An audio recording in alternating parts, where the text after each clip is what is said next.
What up YouTube, BonzEye here. Uh, Thanks for checking out this video.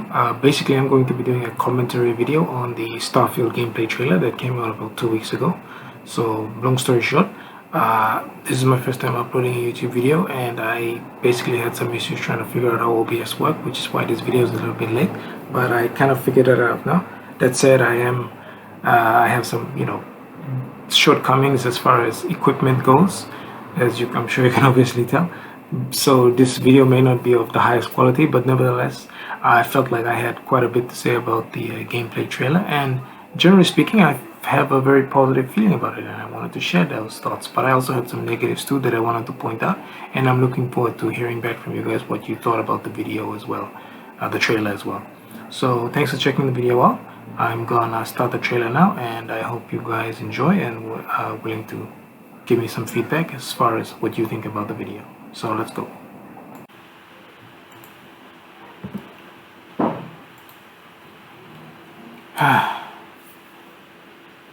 Okay, so first up I just want to say that I find this statement to be kind of, it irks me a little bit.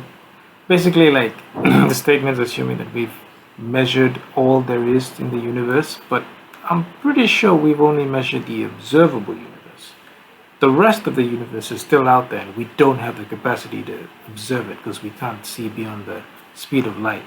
So yeah, I just find that statement a little bit weird.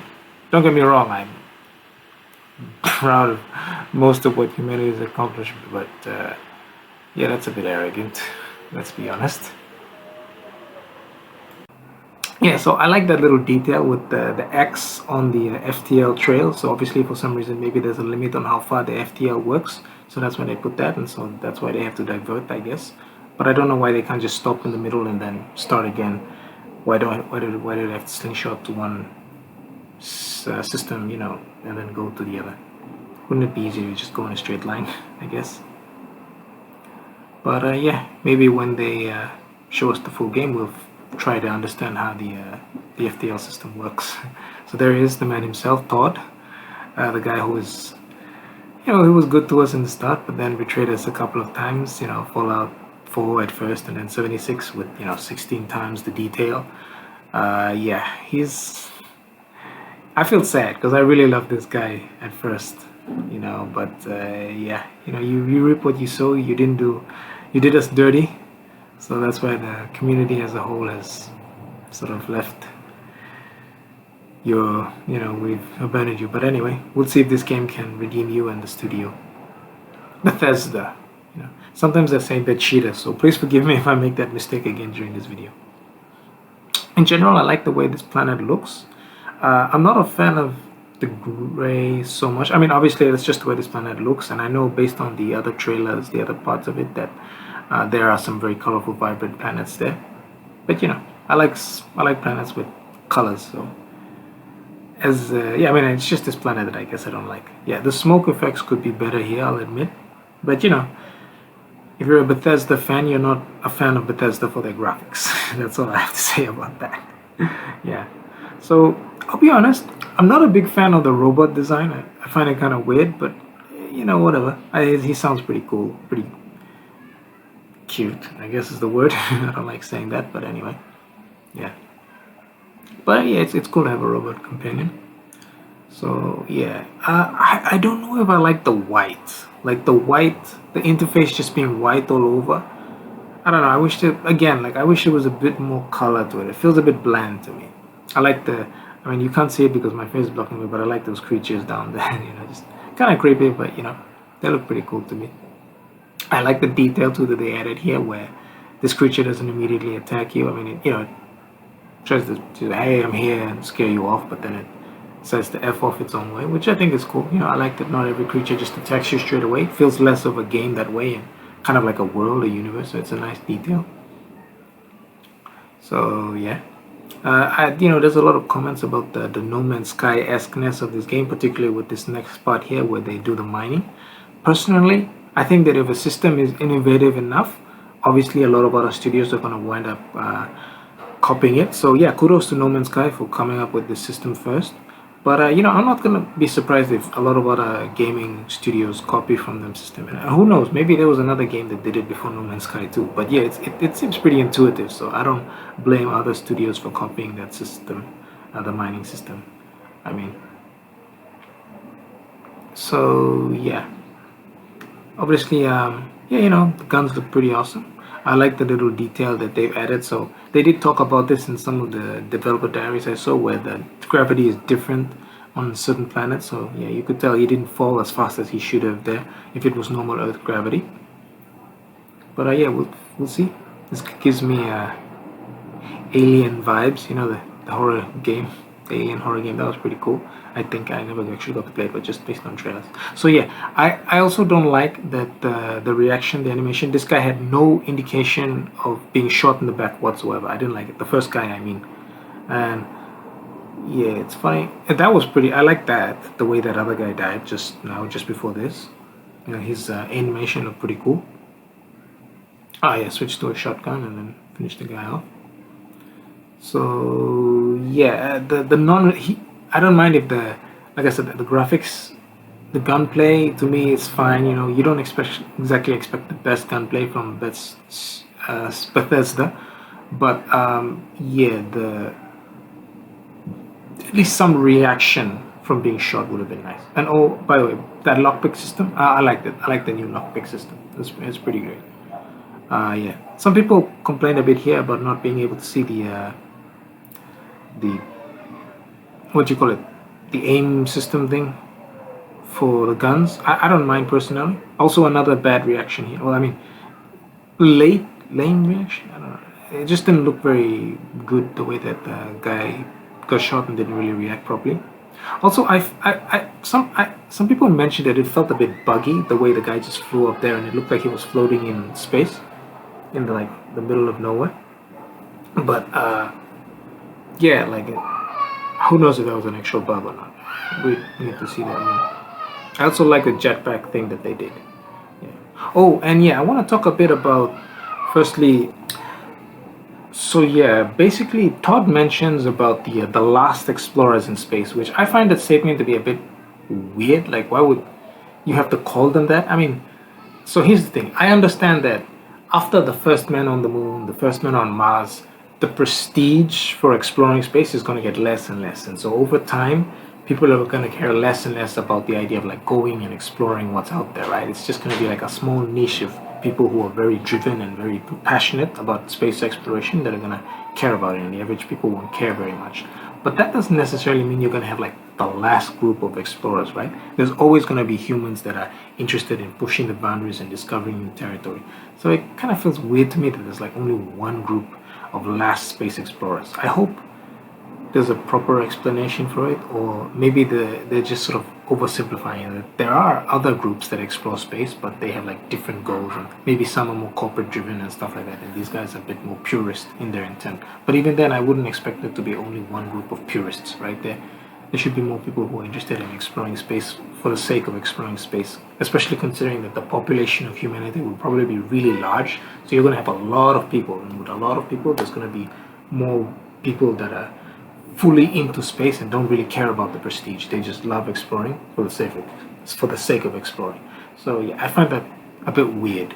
But anyway, we'll see what their explanation is for the last explorers and so on. So sort of rewind a bit there so I could talk a bit about that, because I also wanted to give my opinion on the planet in general. And yeah, so I like the vibrancy. Like I said, I like a bit of vibrancy in the world. I like the way the city looks. It looks great, right? I like the aesthetic. I like the fact that it seems like there's going to be a lot of NPCs in the game. I love walking around, talking to random NPCs. There's a few frame drops here. I personally can't really spot it that much. I mean, yeah, I spotted it a bit when the guards walk by, but otherwise I'm not too disappointed by it. Again, you don't play Bethesda games for the graphics.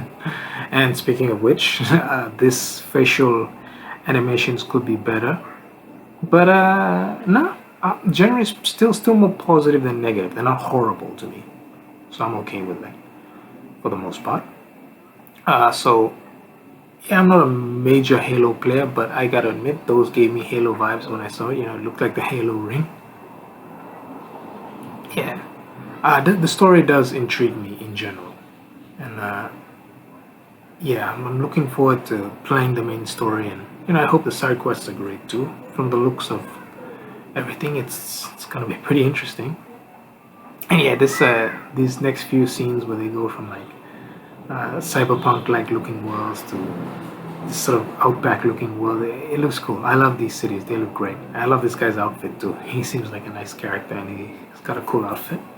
So yeah, looking forward to seeing what his deal is. Looking forward to exploring this cyberpunk looking area. Looks pretty cool. And the Crimson Fleet, yeah. So I hope these guys aren't as one-dimensional as I feel like they are. And also this guy is obviously seem to be more law heavy, the black guy's faction. I hope they're also a bit more nuances to them. These guys seem, I don't know, I feel like I like this particular faction. I don't know who they are, but I probably joined them in my first playthrough. Yeah, so that's the thing. I don't want the Crimson Fleet to be too generic and one-dimensional. I'd like there to be some dimensions to them. Yeah, the Space Zero G combat looked pretty cool. I hope there's more of that, more options for that. So yeah, we'll see how that goes. That looks pretty cool. I like that cave system that we just saw the blue ones. Okay, yeah, this. I love that. I really, really like that scene where you saw this dinosaur-looking thing in the tropical environment. I live in a tropical country, so in general speaking, I feel right at home when I see tropical-looking environments. So yeah, it seems like it's gonna be great. I'm pretty excited to looking at the different vibrant worlds and how different everything is.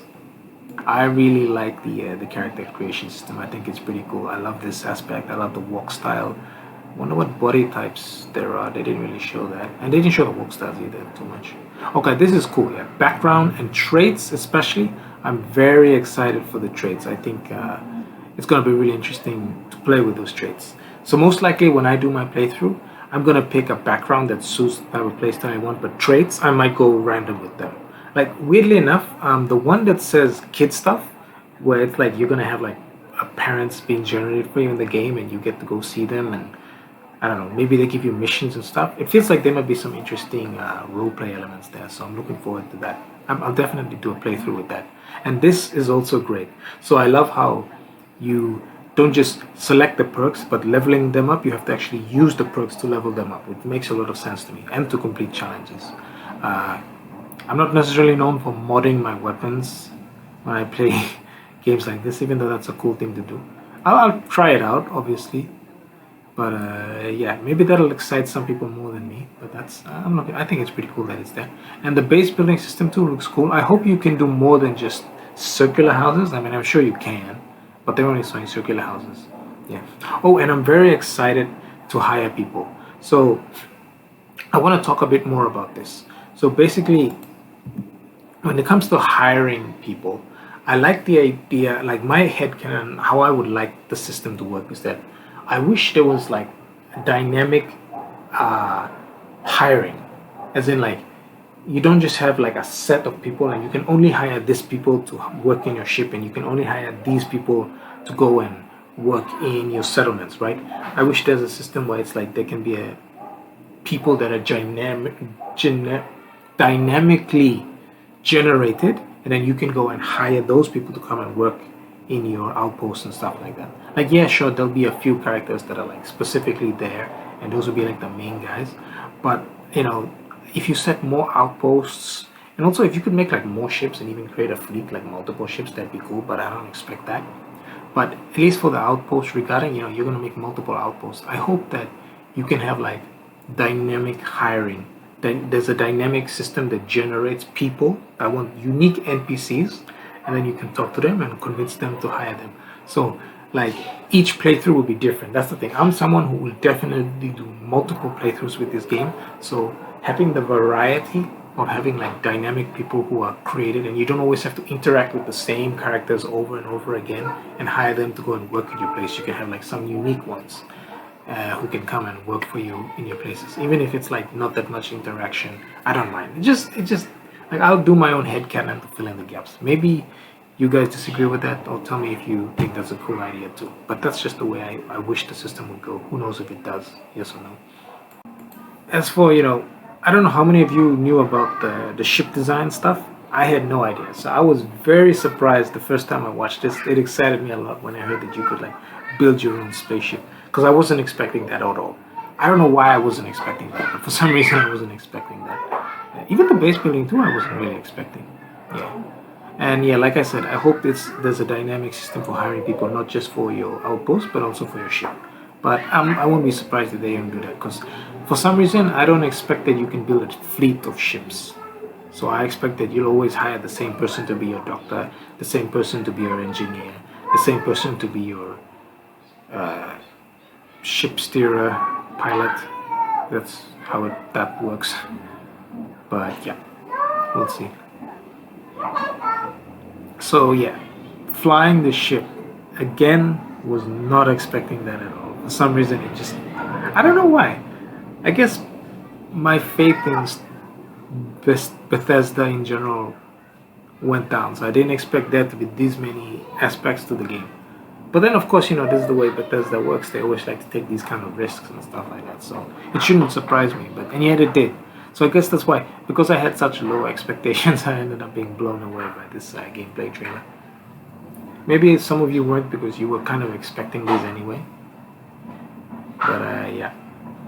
So, as someone who watches The Expanse and knows quite a bit about physics, I can tell you that I know that space combat in reality wouldn't work anywhere like this. So this is like, to me it feels, I mean, it's playable and I'm sure it'll be fun. But I honestly am looking forward to the day when people do like real actual space combat in a video game. Because, I've been seeing this same style of combat and it's like, I know it's not realistic, and that's why over time I've just kind of gotten like meh about it. Because I'm like, come on, when are you guys going to actually do real space combat? Instead of this like stuff, because space combat is not gonna look anything like fighting with jets. Fighting with jets looks so different because jets have air, and air completely changes the game. Air completely changes the way your ship is designed, the way you can count on the air to like float around and stuff like that. So I really disagree in general with the way. I mean, I guess people had no idea what to expect when they were first designing space combat, so they just made it look like jet combat. But obviously, it's going to be really different. Yeah. I've gone back a bit, as you can see. But that's because I wanted to mention that I also like the fact that you can, dock in space stations and also dock on other ships and steal ships and stuff like that. I think all of those ideas and concepts are pretty cool. And yeah, I wonder if you can do a playthrough where you spend most of your time just in space, docking on space shuttles and, barely ever going down to planets. But obviously not. Like, I'm pretty sure the going down to planets will form a big part of the gameplay. But that's just a thought. Not very serious about it. But yeah, a space pirate playthrough will probably work pretty well in this game, considering the fact that, as from what I understand, they made there's two major aspects to this game, right? There's the space, in the space aspect, and then there's like the planetary aspects of the game. So we'll see how it all works in general. So this is the last part, I think, where he talks about how big the worlds are. And admittedly, I can understand a lot of the criticism that people felt, because like having 1,000 worlds does feel like overkill. But then I understand it, that they don't, as long as they do the handcrafted aspects, the handcrafted planets justice, as long as they spend a lot of time on those worlds and make them really freaking cool and filled with shit, I don't mind if the outside worlds are bland. Modders can take care of it. And also, like, I like ESO, another YouTuber I follow, mentioned something about, see, so can you see the icons there? So as long as you have icons on those 1,000 world that shows, oh yeah, okay, so this planet has one particular point of interest here, so you can go there, do a little dungeon mission where you fight some pirates or some shit, and then that's all you need to do on this planet. And if you want to stay longer and do an outpost or do some mining, you can do that. That'll make the other 1,000 planets somewhat worth it, as long as there's always one thing of interest on them and it's indicated, just to make things easier. So yeah, love these environments that we're seeing, the cyberpunk vibes. And especially this looks pretty cool. I like this too. This looks pretty cool. And yeah, anytime I see a rainforest, I just love it. I love like rainforest kids, so I have a bias. And also the Mars rover there. So that's a pretty cool Easter eggs. Although my thoughts on that is that, wouldn't Mars be like fully colonized by then? Mars should be colonized by then, right? So yeah, I mean, obviously, maybe that's like a heritage site, so nobody touches it. But yeah. So yeah, I'm totally fine with just the the just like generic cutscene every time you leave a world. It's fine by me. And yeah, those worlds they all look pretty cool. I wish they would have done a like a very heavy, dense rainforest planet. But I don't think they'd probably do that because that would probably cost too much on the machines and stuff like that. But yeah, otherwise, um, yeah. So in general, I like everything I saw. I know the gunplay could be better, but I'm more concerned about the animation effects of people. Like, didn't look as realistic as I wanted. There was only one that really impressed me, which is when the guy got shot and he moved back like that. Uh, the third guy to get killed, but otherwise, yeah, it could be. Yeah, but I don't necessarily mind too much. I just hope that they do more to show the reactivity of characters getting shot, just to make it more realistic. And the only other complaint I have, well, was it's not too big of a complaint, but yeah, I find the idea a bit weird that there's only one group of space explorers left. I'm pretty sure in reality there'll always be like a large group of people, but yeah, anyway, that's a minor detail. And let's see, the smoke, yeah, but another minor detail. The facial, I wish they would. Okay, so here's the thing: we expect Bethesda to not be as good with facial animations because they've never been too good at it. But you'd think that they'd improve more over time. But then I guess it's probably just their engine. But then can't they make a new one or get a better one? They've got the money now with Microsoft's backing. Um, so yeah, there's that. And the only other downside, I guess, is oh yeah. I mean, space combat. I don't. Everybody winds up doing the same type of space combat. That's not actually how actual space combat would work. But whatever. Oh yeah, and one more negative that I forgot to. I should probably spend more time talking on is on the Thousand Planets thing. So I know a lot of people have a lot of thoughts about that. The reason I'm not too concerned about it is because, like I said, as long as they really flesh over the main part of the game, it should be okay. Because they mentioned in some interviews later, they clarified the fact that they're never going to have missions that force you to go to any of these 1000 worlds. They're just kind of like an optional thing. If you want to go there, you can go there. But if you just want to stay in the part of the game that's they handcrafted and stuff like that, you can stay there.